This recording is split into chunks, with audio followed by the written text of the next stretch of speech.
গতকাল সন্ধ্যাবেলা রেমু এই যে আমার সামনে বসে আছে। তো আকাশটা কীরকম আছে দেখছিলাম, প্রচুর অন্ধকার হয়ে যাচ্ছে। তো আমি একটু ছবি তুলছিলাম, তখন অল্প অল্প জল পড়া শুরু হয়েছে, সে না পড়ার মতো। যাই হোক, তারপর রেমু এখানে খেটে মুড়ি ও বসে আছে। তো আমরা তারপর বাদাম ভাজা দিয়ে সবাই মুড়ি চাটা খেয়ে নিলাম। আর তারপর কারেন্ট চলে গেছিলো, আর রেমু এই যে দরজার সামনে বসেছিল। আমার চা খাওয়া তখন শেষ হয়নি, আমি পাটা মিলিয়ে একদম আরামসে একদম চা খাচ্ছিলাম আর কি, বসে বসে। তো চা খাওয়া শেষে তারপর খানিকটা সময় পর ওষুধ খেয়ে নিলাম। আর মশারি মা টাঙিয়ে দিয়েছিল, তার বাইরে যে রেমু বসে আছে, আমি ওর সাথে একটু বদমাশি করছিলাম। তারপর মনে পড়লো যে আজকের কবিতা দিবসে একটা আবৃত্তি করবো ভেবেছিলাম, তো চটপট একটা আবৃত্তি করে নিলাম। অন্ধকারে ভূত বাবাজি ধরে। তারপর লাইটের চার্জ অনেকটা কমে আসছে বলে মা মোমবাতি জ্বালিয়ে দিয়েছিল, আর আমি যে বদমাশি করছি আর কি। যাই হোক, তো অল্প বাদাম ভাজা নিয়ে খাচ্ছি আর লুডো খেলছিলাম কালকে তিনজনে। বাবা ফার্স্ট, আমি সেকেন্ড, আর মা থার্ড হয়েছে। তারপরে যে খেয়ে দিয়ে ঘুমিয়ে পড়েছিলাম। আর আজ সকালে কীরকম একটা ঠান্ডা ঠান্ডা ওয়েদার, মেঘলা মেঘলা দিন।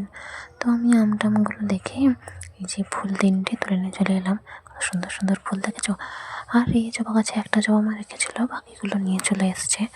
তো এই যে এখানে এসে দেখি রেমু ঘুমিয়ে আছে, আর আমি ঝুড়িতে সমস্ত ফুলগুলো রেখে বাকি যা যা ফুল ছিল সেগুলো একটু দেখে দেখে নিচ্ছিলাম। মোটামুটি কম বেশি সব রকম ফুলই ছিল। তো যাই হোক, তারপর মা এখানে আনাজ কাটছে, আর আমি ভাবলাম যে বিস্কিট খেতে হবে। তো আমি বিস্কিট খাবো বলে ঘরে গেছি, রেমু দেখি হাজির। তো ওকেও খেতে দিলাম, আর বই টইগুলো পড়ে নিলাম। বই পড়া শেষে মা এখানে আনাজ কাটছিল, সেখান থেকে কয়েক কুচি বিট নিয়ে আমি জলে দিয়ে দিলাম, আগের দিনের মতো জলটা খাবো বলে। তারপর রেমুকে মুড়ি দিয়ে এলাম। তো ওর খাওয়া হতে হতে আমিও মুড়ি নিয়ে নিয়েছি মিষ্টি দিয়ে।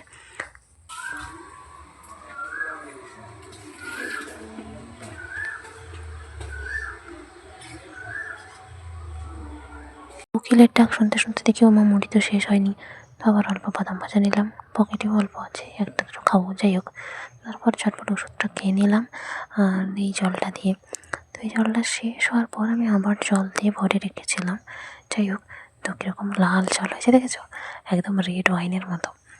তো কালকে একটা স্ট্যাটাস রেখেছিলাম, অনেকেই বলছিল ওয়াইন। যাই হোক, তো তারপর আকাশের অবস্থাও ভালো নয়, হালকা হালকা বৃষ্টি পড়ছে গুঁড়ি গুঁড়ি। তো আমি যা আবারও জল দিয়ে বসে দিয়েছি, আর বৃষ্টি পড়ছে এই জন্য আমি একটু হাত বাটি ঢং করছিলাম। তো এইভাবে নেমে উপরের দিকে তাকিয়ে দেখি চালে হনুমান বসে আছে, এই যে দেখেছো। ভাগ্যিস দেখতে পেয়েছিলাম, ভয়ে তো আমার অবস্থা খারাপ। তো তারপর আবার যখন নেমে দেখি, কোথায় দেখতে পাইনি। ও বাবা, বলতে না বলতে দেখি চালের উপর দিয়ে কোথা থেকে যাচ্ছে। তো আমি তো এই যে ঘরের সামনেটা বসে আছি, বৃষ্টি হচ্ছে, তারপর আবার একটু হাত টাত বাড়াচ্ছি, তখন আর হনুমান যদিও ছিল না। তো তারপর বৃষ্টি বন্ধ হয়ে গেছে, আবার মাঝে মাঝে আসছে। মনটা একটু খারাপ ছিল, বসেছিলাম চুপ করে। মা এখানে মাছ ধরছিল, বাবা মাছ এনেছে বাজার থেকে। তো তারপর বৃষ্টি বন্ধ হয়ে গেছে, বাবাকে যে বাদাম ভাজা দিয়ে মুড়ি দিয়েছি, মা বিস্কিট খাচ্ছে, আর আমিও অল্প বাদাম ভাজা খাচ্ছি, বাবার বাটি থেকেও নিয়েছি। যাই হোক, তো ওয়েদারটা একদম ভালো না, এরকম মেঘলা হয়ে আছে, রোদ নেই কিছু নেই, মাঝে মাঝে বাতাস হচ্ছে। তো এগুলো দেখতে দেখতে এই যে ভাবলাম যে কী কী মেনু হয়েছে আজকে সেটা একবার দেখি। তো সেটা দেখা হয়ে গেছে।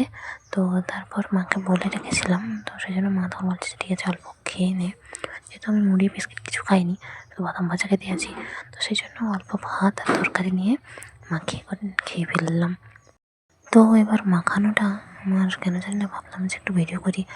বা ভিডিও করতে করতে দেখি ক্যামেরা যে অন আছে, আমার তো সে খেয়াল নেই। যাই হোক, তো তারপর আর অফ করিনি সেই জন্য।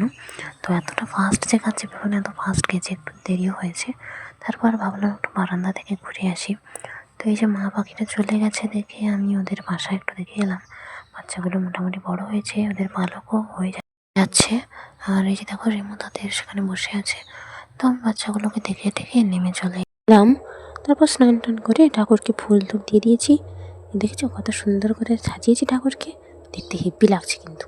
যাই হোক, তারপর খাওয়া দাওয়ার পরে এই যেরকম ঢংঢং ছবি তুলছিলাম, বিকেলে এই মুড়িগুলো তুলে এনেছি। আর জানো তো, মধ্যপল্লীর গ্রাম পুজো হবে, সেই জন্য সে কি মানে কঞ্চিতে কি একটা পুঁততে আসে আমাদের এখানে যদি মূল মন্দির ছিল, সেই জন্য তো আমি ছাদে উঠে উঠে একটু ভিডিও টিডিও করলাম। তো যাই হোক, নেমে এসে দেখি রেমু এখানে বসে আছে। ওকে মুড়ি খেতে দিয়ে গেছিলাম, মুড়ি খাওয়ার শেষ হয়ে গেছে। তারপর মা এই যে বেলের শরবত করে রেখেছিল, সেইটা খেয়ে নিলাম।